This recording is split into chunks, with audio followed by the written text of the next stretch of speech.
कहानी की शुरुआत एक मिडिल ईस्ट के राजा से होती है। राजा एक तांत्रिक के पास आता है और उसे बताता है कि एक रहस्यमय प्राणी उसके राज्य में तबाही मचा रहा है। तांत्रिक उसे बताता है कि यह सिर्फ एक रहस्यमय प्राणी नहीं है, बल्कि एक शक्तिशाली और दुष्ट जिन्न है जिसे कोई नष्ट नहीं कर सकता, लेकिन उसे कैद किया जा सकता है। फिर तांत्रिक अपने जादू से दुष्ट जिन्न को बुलाता है। जिन्न राजा और तांत्रिक के सामने प्रकट होता है और पूछता है कि किसने उसे बुलाया। तांत्रिक को देखते ही जिन्न हंसता है और कहता है कि वो इतना शक्तिशाली है कि कोई उसे नुकसान नहीं पहुंचा सकता। तांत्रिक अपना हाथ निकालता है और उसकी हथेली पर एक चिराग प्रकट होता है। जिन्न इसे देखता है और पूछता है कि ये क्या है, जिस पर तांत्रिक उसे चुनौती देता है कि अगर वो बहुत शक्तिशाली है तो उसे अपने चिराग में प्रवेश करने दे। जिन्न चिराग में प्रवेश करता है और जैसे ही जिन्न चिराग में प्रवेश करता है, तांत्रिक उस पर एक जादुई मंत्र डालता है ताकि जिन्न को फंसा सके और उसे बताता है कि वो चिराग से बाहर नहीं निकल पाएगा। तांत्रिक फिर चिराग राजा को देता है और उसे बताता है कि चिराग पर एक भी खून की बूंद नहीं गिरनी चाहिए, वरना जिन्न बाहर निकल जाएगा। जिस पर राजा कहता है कि वो इसे ऐसी जगह छिपा देगा ताकि कोई इसे ढूंढ न सके। 2000 साल बाद 5 दोस्त एक म्यूजियम में आते हैं। उनमें एक लड़की और उसका बॉयफ्रेंड भी है। बॉयफ्रेंड उस लड़की को बताता है कि वो उसे एक खुशखबरी देने के लिए यहाँ लाया है कि उसे कनाडा में 1 साल के लिए फुटबॉल खेलने का प्रोफेशनल कॉन्ट्रैक्ट मिला है और उसे याद रखने के लिए वो म्यूजियम गिफ्ट शॉप से कुछ खरीदने का फैसला करता है। वो और उसके दोस्त एक चिराग ढूंढते हैं और म्यूजियम के मालिक से पूछते हैं कि क्या वे इसे खरीद सकते हैं। वो कहता है कि वे इसे खरीद सकते हैं, लेकिन ये बहुत पुराना चिराग है। तो लड़की चिराग ले लेती है और उसे अपने घर की शेल्फ पर रख देती है और अपनी माँ और छोटे भाई के साथ डिनर करने चली जाती है। डिनर करते समय वो अपनी उंगली काट लेती है और बैंडेज ढूंढते समय वो चिराग को देखती है और उसे अपने हाथ में लेकर जांचती है और बाद में उसे गलती से खून के साथ वापस शेल्फ पर रख देती है। दुष्ट जिन्न चिराग से बाहर आ जाता है। जब लड़की घाव पर बैंडेज लगा रही होती है तो वो घर के बाहर जिन्न की हंसी सुनती है। लड़की अपने घर से बाहर आती है और जिन्न को पाती है। वो डर जाती है। जिन्न फिर उसके पास आता है और कहता है कि डरने की जरूरत नहीं है और वो उसे नुकसान नहीं पहुंचाएगा। वो उसे बताता है कि उसने उसे 2000 साल की कैद से मुक्त किया है और उससे कुछ भी मांगने के लिए कहता है और वो उसकी इच्छा पूरी करेगा। लड़की कुछ देर सोचती है और जिन्न से कहती है कि उसके बॉयफ्रेंड को कनाडा जाने से रोक दे ताकि वो उसके साथ रह सके। जिन्न हंसता है और उसकी इच्छा पूरी करने के लिए तैयार हो जाता है। फिर वो गायब हो जाता है। लड़की का बॉयफ्रेंड अपनी कार चला रहा होता है और जिन्न अचानक उसकी कार में प्रकट हो जाता है। बॉयफ्रेंड डर जाता है और उसकी कार दुर्घटनाग्रस्त हो जाती है। जिन्न हंसता है और उसे देखता है। फिर वो जादू से बॉयफ्रेंड के पैरों को बांध देता है और उसके पैरों पर ट्रक चला देता है। दोस्त दुर्घटना की खबर सुनते हैं और अस्पताल आते हैं। डॉक्टर उन्हें बताते हैं कि हालांकि बॉयफ्रेंड बच गया है, लेकिन उसके पैर खो गए हैं। बॉयफ्रेंड के पिता डॉक्टर से कहते हैं कि वो कनाडा जाने वाला था, जिस पर डॉक्टर कहते हैं कि अब ये असंभव है। वो लड़की को फिर अपनी इच्छा याद आती है और वो अपने दोस्तों को जिन्न के बारे में बताती है। उसके दोस्त उस पर विश्वास नहीं करते और उसे बताते हैं कि शायद उसने जिन्न के बारे में सपना देखा था।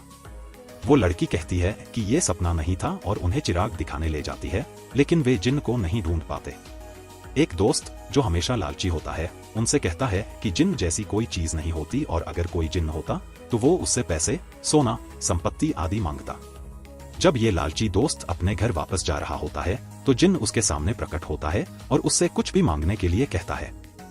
लालची दोस्त उसे देखकर चौंक जाता है और उससे 10 लाख रुपए मांगता है।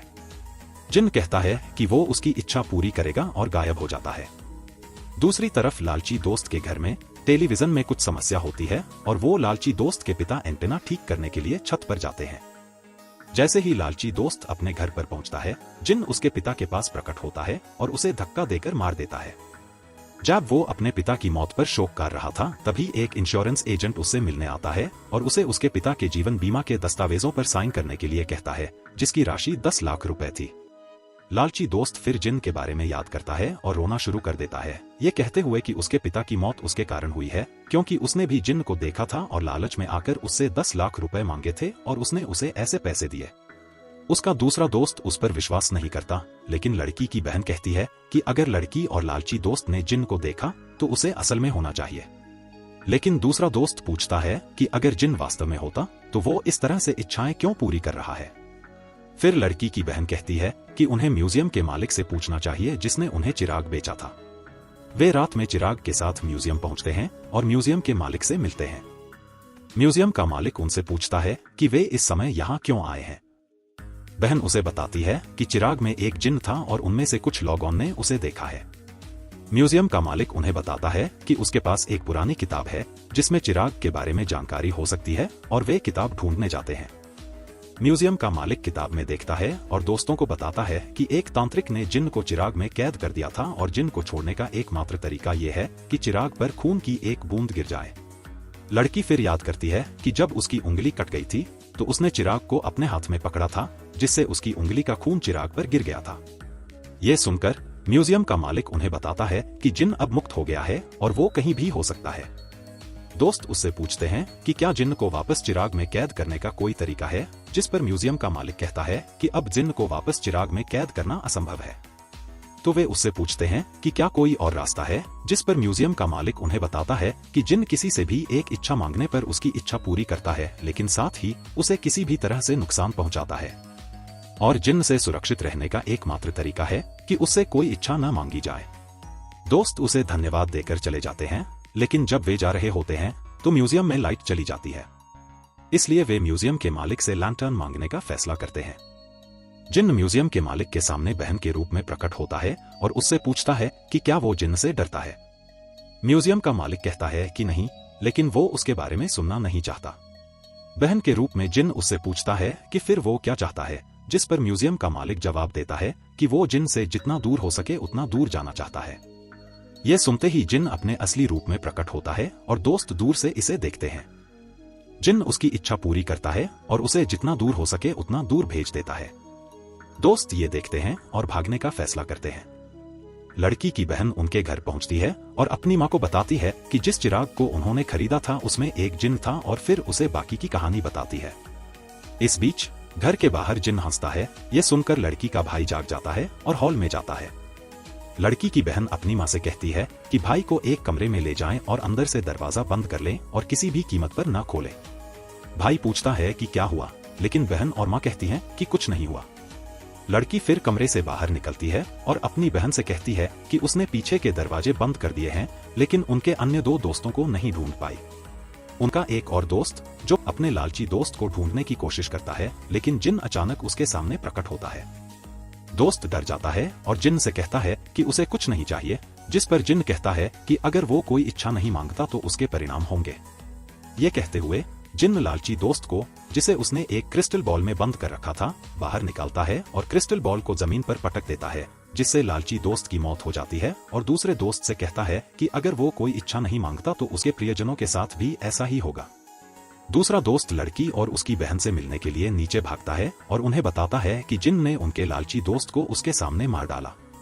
जिन्न अचानक उनके सामने प्रकट होता है और ये देखकर दोस्त अलग अलग दिशाओं में भागते हैं, लेकिन जिन्न उनके सामने हर जगह प्रकट होता है और उनसे इच्छा मांगने के लिए कहता है, जिस पर दूसरा दोस्त कहता है कि उसे कुछ नहीं चाहिए और वो वैसा ही रहना चाहता है जैसा वो है। यह सुनकर जिन्न हंसता है और उसे पत्थर में बदल देता है, जिससे उसकी इच्छा पूरी हो जाती है। ये देखकर लड़की अपनी बहन से भागने के लिए कहती है, लेकिन जिन्न उसे देखता है और एक कमरे में बंद कर देता है। जिन्न फिर बहन से इच्छा मांगने के लिए कहता है, लेकिन वो मना कर देती है और कहती है कि अगर वो इच्छा नहीं मांगेगी तो वो उसे नुकसान नहीं पहुंचा सकता। जिन्न कहता है कि घर में और भी लोग हैं जिनसे वो पूछ सकता है और गायब हो जाता है। जिन्न फिर लड़की के भाई को घर के बाहर ले जाता है और उससे इच्छा मांगने के लिए कहता है। बहन अंदर से अपने भाई को चेतावनी देने की कोशिश करती है, लेकिन वो उसे नहीं सुन पाता। भाई कहता है कि वो पायलट बनना चाहता है और अपनी मां के साथ एक हवाई जहाज में उड़ान भरना चाहता है।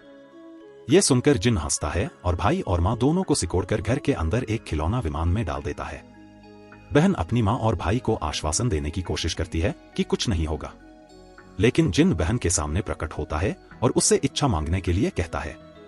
बहन कहती है कि वो उससे कोई इच्छा नहीं मांगेगी और जिन्न से पूछती है कि उसने उसके दोस्तों और परिवार के सदस्यों को नुकसान क्यों पहुंचाया जबकि उन्होंने उसे कुछ नहीं किया। जिस पर जिन्न कहता है कि उसने किसी को नुकसान नहीं पहुंचाया बल्कि सिर्फ उनकी इच्छा पूरी की और लालच का कोई अंत नहीं है और यही उनके परिणामों के लिए जिम्मेदार है। फिर वो उसे इच्छा मांगने के लिए कहता है, जिस पर बहन कहती है नहीं। जिन फिर उसे चेतावनी देता है कि अगर उसने उससे इच्छा नहीं मांगी तो इसके परिणाम होंगे और उसके दोस्त, माँ और भाई को मारने की कोशिश करता है। बहन ये देखकर जिन्न से रुकने के लिए कहती है, जिस पर वो उससे इच्छा मांगने के लिए कहता है।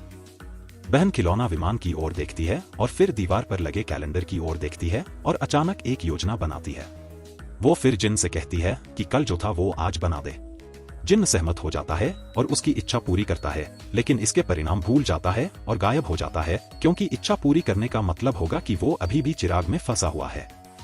घड़ी एक दिन पीछे चली जाती है। सब कुछ वापस वैसा ही हो जाता है जैसा एक दिन पहले था। बहन अपने कमरे में पाई जाती है और उसे याद आता है कि उसकी बहन चिराग को छूने वाली थी और उसे समय पर रोक देती है और उससे पूछती है कि उसकी उंगली को क्या हुआ, जिस पर लड़की जवाब देती है कि ये सिर्फ एक कट था और अपनी बहन को गले लगा लेती है। फिर बहन चिराग को नदी में फेंक देती है।